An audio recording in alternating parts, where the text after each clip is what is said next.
There it is. Okay, good, good. So there's kind of two parts to my presentation tonight. First, I'm going to tell you a little bit about the Great Backyard Bird Count and give you some information about that specifically since it's coming up this weekend. And then I will actually share my screen and use the Merlin app, and you can see all the different features of Merlin, and we can walk through you know, some of the questions that come up in using Merlin and how to count birds. So so that's the plan. So let's hope this works. It was working earlier. There we go. We're gonna start with a video. Birds are everywhere, all the time, doing fascinating things. Participate in the Great Backyard Bird Count for 4 days in February to watch, learn about, count, and celebrate birds. People from around the world spend these 4 days in their favorite places, connecting to the birds around their homes and in their community. Whether you see one bird or hundreds over the weekend, we want to share in your joy of watching birds and connecting to nature. Count the birds you see for as little as 15 minutes on one of the 4 days. Then submit your bird list to be part of a global movement to better understand how bird populations are doing. Your participation matters. Il est important que vous participiez. Tu participación importa. Your participation connects you to the beauty that lives around you while helping scientists better monitor and protect birds around the world. Work with the Cornell Lab of Ornithology, National Audubon Society, and Birds Canada in the annual Great Backyard Bird Count. We look forward to spending this fun, special event with you. Join us. Únete a nosotros. Soy el minuto.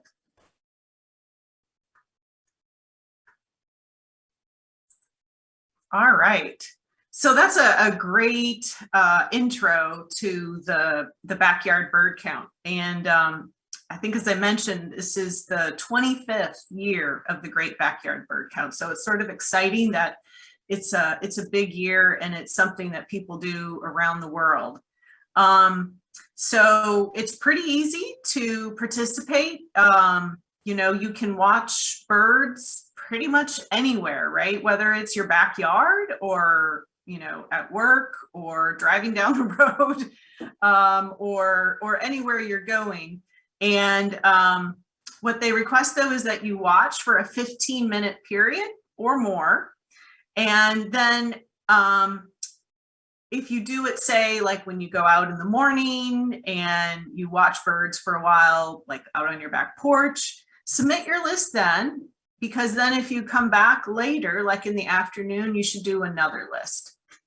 So, you know, they just want you to have discrete lists for specific periods of time. And again, it's for those 4 days, the 18th through the 21st. And count all the birds you see or hear within your location. So we'll talk in a few minutes about Merlin and how that works.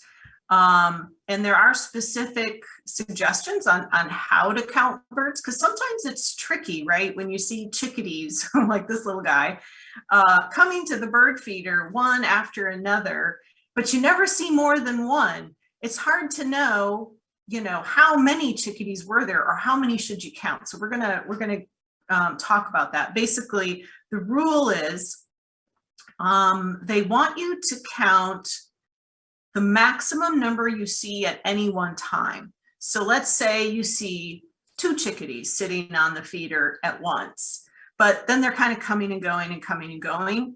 You would just count 2.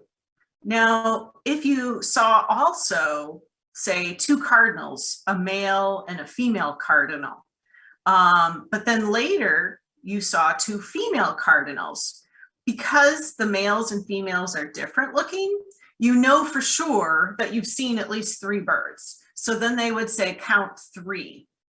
So that's just a tip as far as how many birds to submit on your list. And you can submit right through the Merlin Birding App, which we'll talk about in a minute. And if you already have eBird, your submissions on eBird will automatically be uploaded to the Great Backyard Bird Count. They're all connected through the Cornell Lab of Ornithology. So maybe I'll pause right there for a sec, and if anybody has a question on that, maybe unmute yourself.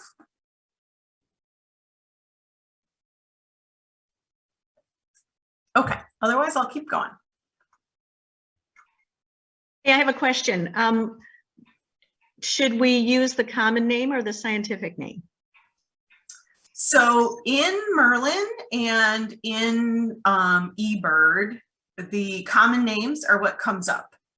So it is possible to find the Latin names, but within the apps, but generally it's all by the English common names. Though apparently, I guess Merlin is in 12 different languages. So although we have the English version here, apparently it does come in 12 different languages. Any other questions on this before I go on? Okay.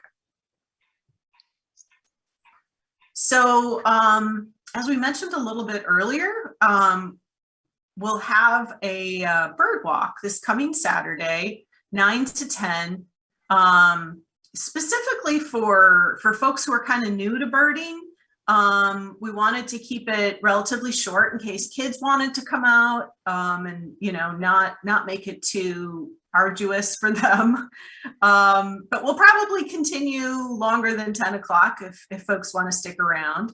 And we are going to have a number of our Greenway Birding Club members there. So we'll have lots of people to help with identifying birds and identifying calls and helping people use their binoculars. So, you know, don't hesitate to ask questions. And normally the Greenway does require a fee to enter, but for this event, it is free if you tell the person as you're driving in. There's like a little hut, and Yes. I was trying to think of the word. I guess it's a hut, and someone who welcomes you and will take your money if or check you in if you're a member. But if you tell them you're here for the outdoor beginner bird walk, then you can come free of charge. So with the connection with the library, the Greenway was able to make this free of charge for everyone, which is really nice. So any rate, we'd love to see you Saturday, and the weather looks like it's going to be good. I think we're going to get a little rain tomorrow and maybe Friday, but Saturday should be beautiful. So when we were pulling this together, Sarah said, you know, be nice to learn about some books too, since this is a library program. You know, what birding books do you like? And I gave her these four as four of some of my favorite books about birds. So the first one, Living on the Wind, by Scott Weidensaul. It's looks like it might be a typo in his name, but it's Scott.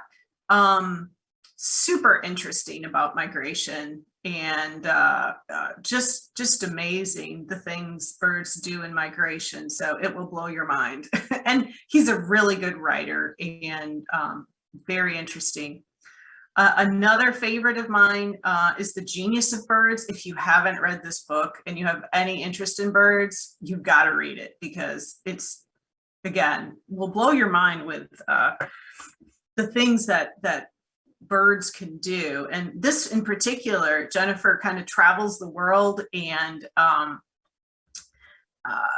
kind of describes different research into, you know, what is intelligence, and in particular talks about bird intelligence and again, an excellent writer. Kingbird Highway is kind of a classic by Ken Kaufman. He is a renowned birder. And he did a very crazy year when he was a teenager. And this is his story, and it's very interesting. It was a very extreme birding adventure, but this is also kind of a classic book. And then last but certainly not least is one of the newer books by David Allen Sibley. This is a gorgeous book. It's a large kind of coffee table book that goes through different aspects of what it's like to be a bird. And he has just gorgeous pictures in there and some super interesting information. He said he really learned a lot in researching this book, and it's really really excellent. So how to use Merlin. So I'm going to have to switch here for a sec with my, all right. So this is the Merlin Birding App. And as you can see, it has 7,500 plus species that it can identify, which is crazy, but they've really, they span the world with this. Now, the sound ID apparently does not have as big of a number of birds included, but yeah, 7,500, and comes in 12 languages. So when you download this, you can download this at your app store. This would be like the screen that you would see. And the first thing you have to do is you look at your birding packs. So, well, actually, let me step back. This is my eBird ID. I think when you first get to this screen, it will ask you to log in, or it will ask you to register. So you'll need to register. It's free, by the way. All of this is free. And then what you'll want to do is go to bird packs, and here it will recommend which bird pack based on where you're located. So you can see there's a Southeast bird pack, and there's this US and Canada continental bird pack. And you can see I've installed the US Canada one. So you don't need to install like both because it's duplicative.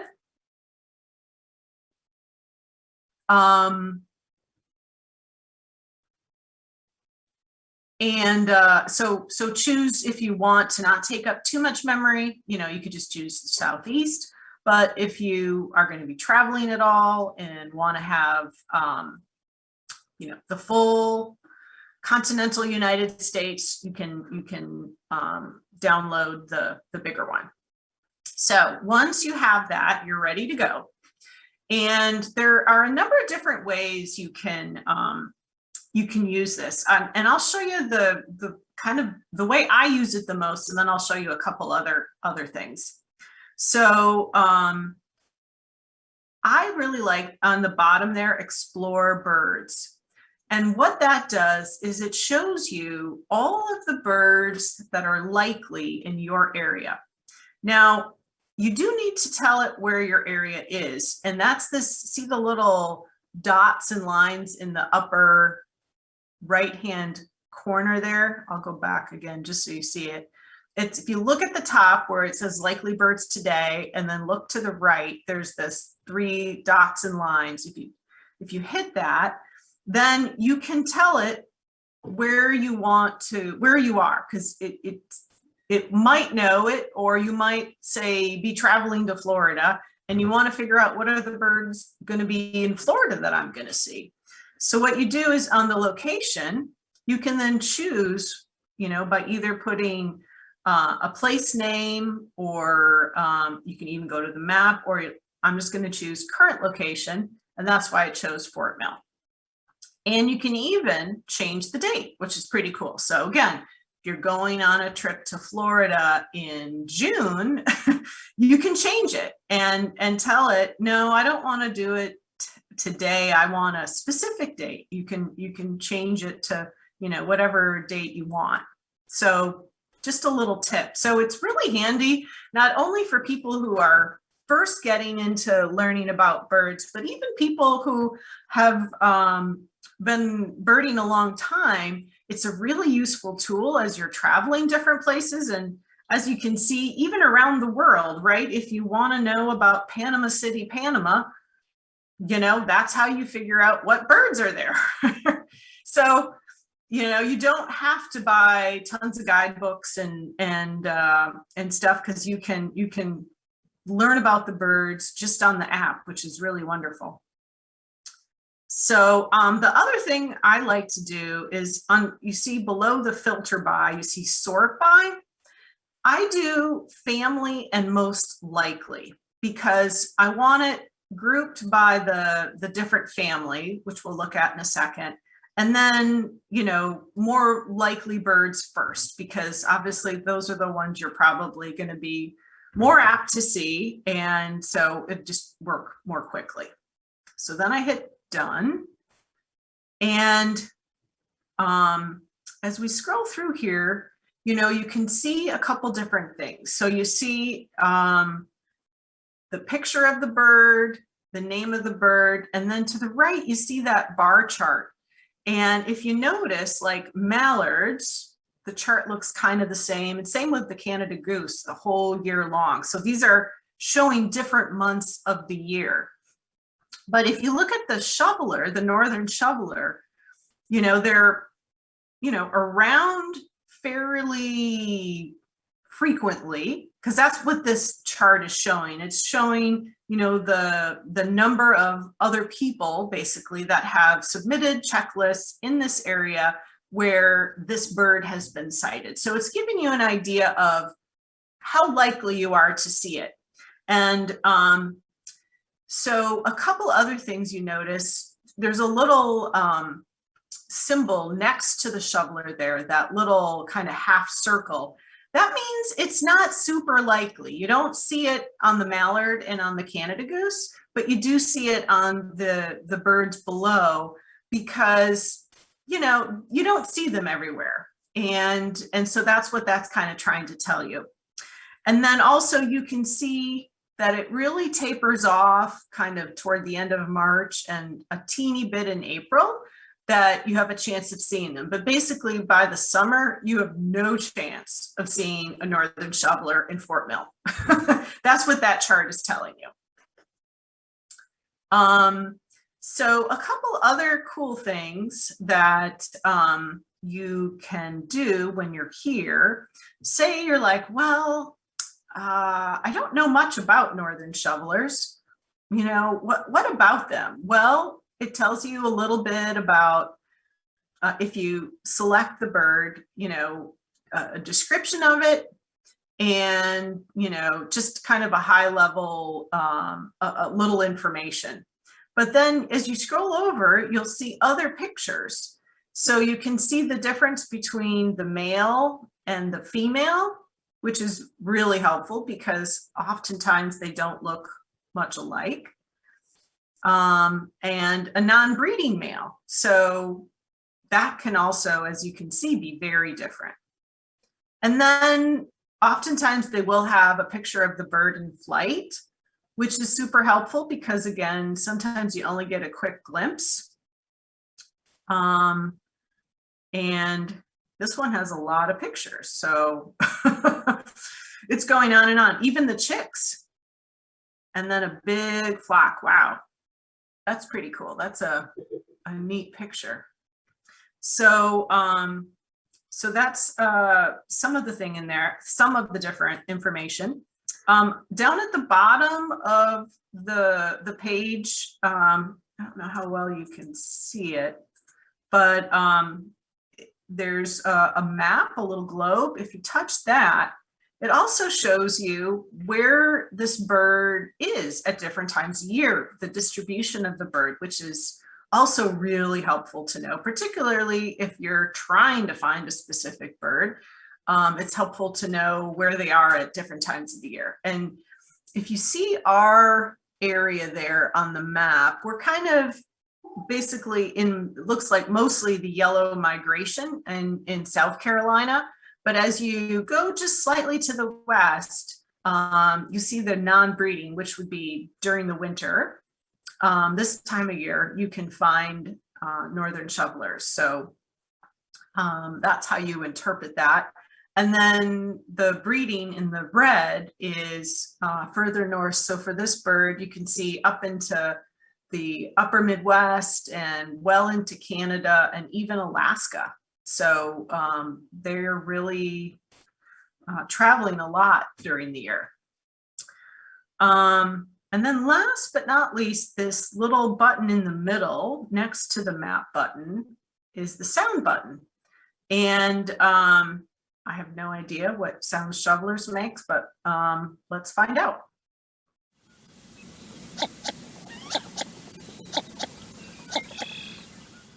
Interesting. Not the, I guess, most beautiful sound I've ever heard, but but an interesting sound. So those are just some of the features that you can find when you start exploring on Merlin. So we'll just kind of go through here so you can see how it's organized. So all the waterfowl were up front. And then as we continue down, we have a couple gulls. And then shorebirds. And then herons.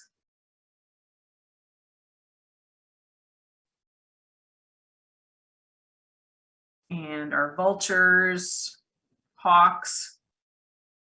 So one very common hawk that we will probably see on Saturday, the red-shouldered hawk. You'll see it's first, and then turkey vultures, black vultures, red-tailed hawks.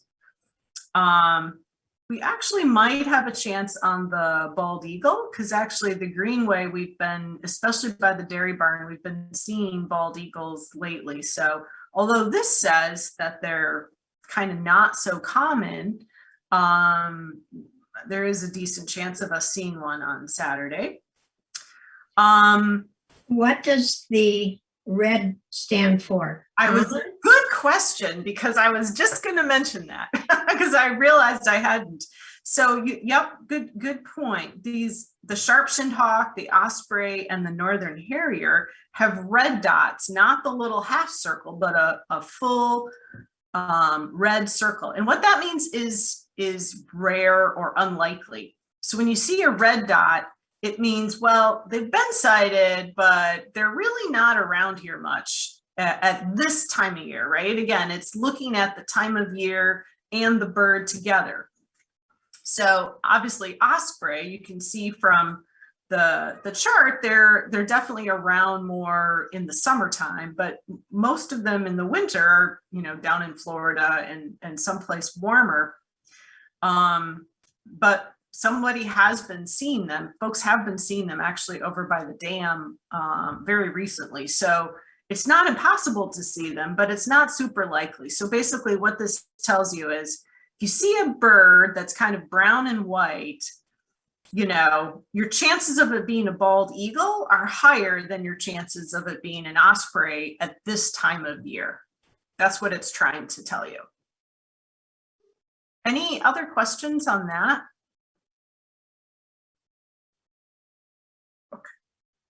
Okay, so it's not always 100% accurate.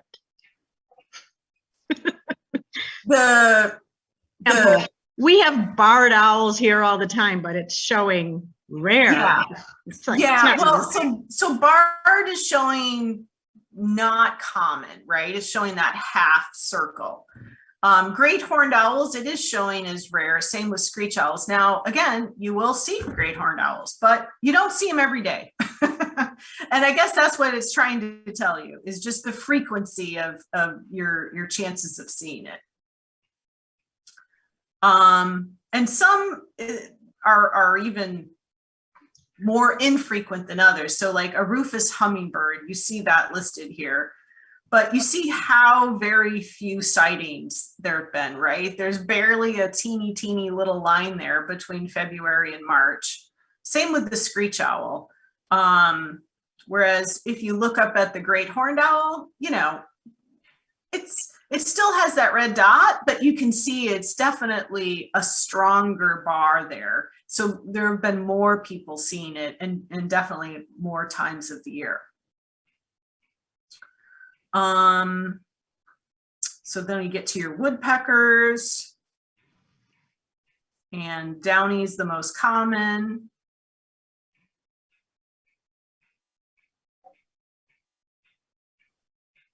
And yes, Robert, I saw your comment.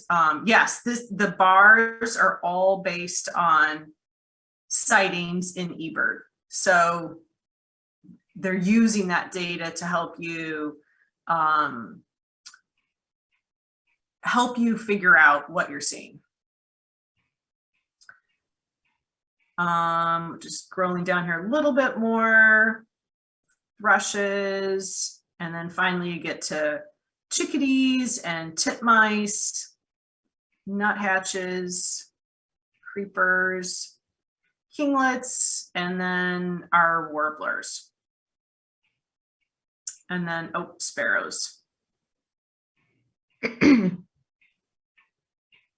So that's how you use the explore feature. And again, that is just from the front page, just hitting explore birds, and that comes up. And it's a real helpful way when you're out birding and you want to think about, okay, what are the couple of birds this could be? I know it looks like a sparrow. Okay, let me look at the different sparrows and remind myself, what does a field sparrow look like? And you know, you can look at this quickly and go, oh yeah, yep, that's the field sparrow. It's not a chipping sparrow, or, you know, what other bird it might be. So it's a helpful tool as you're out in the field. Another way to use this is the first button, Start Bird ID. So here you also have to start with, you know, where are you? Where did you see the bird? So I'm going to choose Fort Mill. And I'm just going to say I saw it today. And then it asks you what size was the bird. So you have to think about, you know, is it a real small bird? Is it more like a robin size, which is that second picture? Or is it as big as a crow? Or is it, you know, more like the size of a goose? So it asks you to kind of choose, and let's just pick one. Let's say, how about between the goose and the crow? And then it asks you, you know, what are the main colors of this bird? So let's just pick, let's say, brown, black, and white. And it will also ask you, you know, where you saw the bird and kind of what was it doing. So was it eating at your feeder? Was it swimming on a lake, on the ground, in a tree, on a fence, or soaring? Because that helps also in figuring out what bird we're talking about. So let's just say we saw it swimming. And then it gives you a list of possible birds. So the first one it's thought this might be is the double-crested cormorant. Also thinks it could be a shoveler, could be a ring-necked duck, could be a Canada goose, a wood duck, a ring-billed gull, a hooded merganser, mallard, pied-billed grebe. This is coming up with a lot. Sometimes they only come up with like 2 or 3. But it's getting a pretty big list. But the nice thing is it shows you a picture, gives you a description. If you're not real sure, you can always scroll to the right and see the other pictures. So you go, okay, yeah, that's what I saw or not. And then let's just say it was a hooded merganser, that you can hit, this is my bird. And you have two choices here. So if you have an eBird account already, you can say, take me to eBird, and it will log you into eBird and you can record it there. But you can also save with Merlin. And if you're new to birding and you want to participate in the account, but you don't want to, create an eBird account, all you have to do is hit save with Merlin, and you tell it where you saw it. So I'm going to say I saw it here, the Springfield Golf Course, and confirm your sighting, save. So the sighting was saved, and if it was between the 18th and the 21st, that would be a sighting for the Great Backyard Bird Count. So why don't I pause there and let you guys ask questions before I talk to you about the photo ID or the sound ID, because there might be a lot there. Any questions? I have a question. So can you hear me? Yes. Okay. So if you're holding your phone when you're out there in the field looking at birds and you have your location turned on, will it connect those? Will that integrate with the sighting? No, you have to. Well, so are you talking about doing it with Merlin like I just showed? Yes. Yes.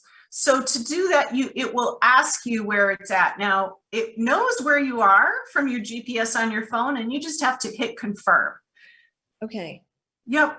So it will recognize your GPS. So like with let me go back with the one I just did. Like it knew first it asked me, where did I see it? And I said current location. So that's how it's pulling in my location. Go back. I didn't see that. Where does it say current? Oh, right there. Yep. Yep. You put that. You just tapped it or something? I just tapped the current location, but let's say you go somewhere else and you saw it and you wanted to pull up, a map, you could choose an area, down in Rock Hill if you wanted to or something. Yeah. If you saw it yesterday and you want to put catalog. Yeah. Okay. Yep, exactly. Okay. Yeah, good question. Okay. Any other questions on any of that? All right. Couple other things just to know about. There's also photo ID. And with this, you can say choose photo, and you can pick a photo and ask it to tell you what that bird is. So if you got a picture of a bird, you're not sure what it is, you can have Merlin figure it out for you. And I'm not going to give it much information, but it figured out it was a barn owl pretty quickly. So if there are any photographers out there, that's another handy feature.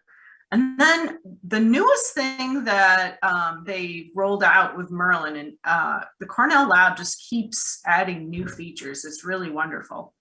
But the latest thing is this sound ID, the third one. Now, unfortunately, this is not going to work, I don't think, for when I tried it, because of the way I'm connected here, it's not going to work. But basically what you do is you hit this, this little microphone button, and it will listen to all the birds around you. So if you go out in the morning, it's fun to go out, like when all the birds are singing, and to hold your phone up and press that button, and it will start listening to all the birds that are in your area. And you'll see on the top a little spectrogram of what it's hearing. And then you'll see a list of birds as it starts to recognize which birds are singing. And it will highlight the bird when it's singing. So if it hears a cardinal, a titmouse, and a chickadee, you'll see a list of all 3 birds. And then as that bird continues to sing, it will highlight it. So it's really helpful in learning bird song because, Gretchen? yeah. Yeah, go ahead and turn it on, and I'll play a bird call here and see if it recognizes it. I don't think it's going to work, but I'll try. See, yeah, it's just. Oh, okay. Yeah, I think because I'm in presenter mode, I'm not sure. Okay. Yeah, unfortunately. It's a really cool, fun feature. But unfortunately, I think just because I'm in this presenter mode, it won't let me do it. Okay. But yeah, it's, I guess, a couple of words of advice on it. It's definitely not 100% accurate. So use it with a grain of salt. If it's telling you something is singing and it's really rare, probably that's not what you're hearing. But I would say it's probably like 90% spot on. And the other thing is you do have to be quiet, and the people around you have to be quiet when it's doing it so that it can pick up the sound. So just a couple of things to make sure it works well. So. I have a question. Yeah. When I just downloaded the app, and so I went on Explore Birds, and I'm not really getting any pictures with that. How did you have the pictures on the Explore Birds? Check in your bird pack. So if you go that upper left-hand corner of this first page, you'll see those 3 lines. Hit that. Oh, okay. And then scroll down to where it says bird packs. Okay, I got that. Okay, do you have any bird packs installed? Well, it says US Southeast or Canada, so just pick one of those, like you have on your screen. Yep. You just. Oh, okay, you have to install that part. Okay, I thought you do, and it takes a few minutes to download. Oh, okay, I thought you just installed the app and that was it. Well, because it will do 7,500 birds around the world, it wants to know which birds do you really want to know about, because otherwise it would be a huge amount of data. Yeah. Just the US and Canada is almost 1.5 gigabytes. So those pictures take a lot of memory space. Oh, I see. Yep. Yes. So as you travel different places, just remember, if you're not seeing pictures, just like you ran into, to download a different bird pack. Okay. Yeah, it says 354 birds. There you go. Any other questions? Yeah, Gretchen, if you go out west, say, could you just get that pack, or do you have to get the whole pack for North America? You don't have to get all of North America. I think the packs come, let me go back to the bird pack. I think they come in, like, see the southeast one. I think you can get like a west, southwest, northwest. It's probably not one state, but it's probably like 5, 8 of them. Where would you find those? Or under all, maybe? Or so yes, if you wanted to go and like you were planning a trip, Dana, out west, and you wanted to download it ahead of time before you get there. Yeah. Yeah, go to all, and then you can see all the different crazy places you can go. Cool. Yep. Great. So if you scroll down to the bottom, it says US, of course. They're in alphabetical order. And then it has different parts of the country. But probably it's best if you're trying to figure out the birds in wherever you're located right now, just hit recommended instead of all, because it knows where you are, and it will tell you, hey, these 2 packs are probably what you need.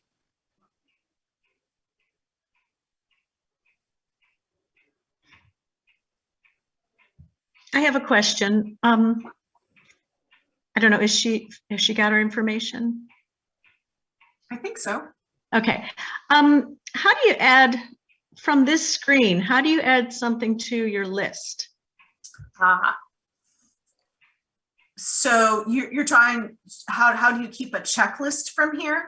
Right. So I think what you're talking about is eBird.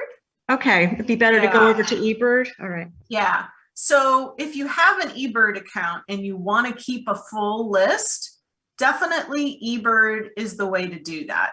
This app is really, you can record sightings, right? But you record them really just one at a time, and you have to go through this whole bird ID to do that. Yeah. And so it's not an efficient way to keep a list. So yeah, you would go to eBird. And maybe while we're talking about that, I know I've mentioned eBird a few times, but for folks who aren't familiar with eBird, eBird is also a wonderful tool. It's an app. It's also a website that you can go to on your PC, your laptop, or your desktop. And it has so much information about birds, and you can explore areas, you can explore different birds, just a wealth of information. The app, the neat thing it does is allows you to keep a checklist. Instead of having to have a printed checklist, it gives you an electronic checklist, and you can keep that checklist as you're birding, and then record what you've seen, and your sightings go into this huge database of all these different sightings, and people use it for research. So just like the Great Backyard Bird Count, all of this information is going into this same massive database. So it's a real citizen science project, which is pretty neat.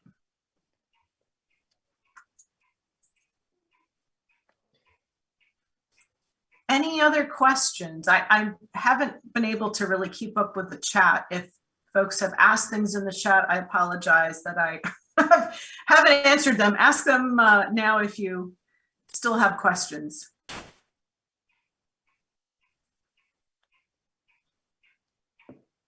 All right, let me just make sure I haven't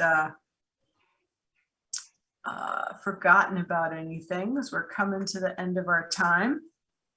Looks like, yeah, I think I haven't forgotten anything. I guess I'll throw it out there to Bob, Dana. Gretchen, I do have one question about Yeah. if you say, take me to eBird after you've recorded a bird, if you say, this is my bird, where does that go? Onto your list, or does that go onto the sort of the Audubon list of, where does that I actually think it go? knows it's you. I think it knows it's you, and it's kind of doing a one-time checklist for you. Okay, so it Yep. would show up on my checklist. It should go under your checklist in eBird. Yep, they are very integrated. Gotcha. Yep. The sound ID on Merlin is just a tremendous tool if you're trying to identify birds by their sounds. You'd be out in the middle of nowhere and you just turn that on, and all of a sudden you can hear the birds, and then it'll identify what they are. So a great way to learn is to say, okay, I think that's a Carolina wren, and then confirm it through Merlin. It's a really very good tool. Yeah, and maybe we can do that a little bit when we're out, Bob, this weekend. We can actually use that and show people, okay, what do you think that is? Okay, now let's see what Merlin says. Because when you start using it, it just gets easier. All right. Well, thank you all for joining tonight, and please join us on Saturday at the Ann Springs Close Greenway Dairy Barn. We're meeting at 9 o'clock at the parking lot, and it'll be a lot of fun. 9 o'clock at the parking lot. Gretchen, Thank you, Gretchen. one other thing I'd recommend is the Carolina bird photo sharing on Facebook. You'll learn a lot about birds all over the Carolinas from that. Beautiful pictures and just amazing. Yeah, that's a good tip, Dana. There's because people post lots of gorgeous pictures and yeah, it's educational and a lot of fun. All right. Thanks, everyone. Good night. Great job. Thank you. Thank you. You. Bye.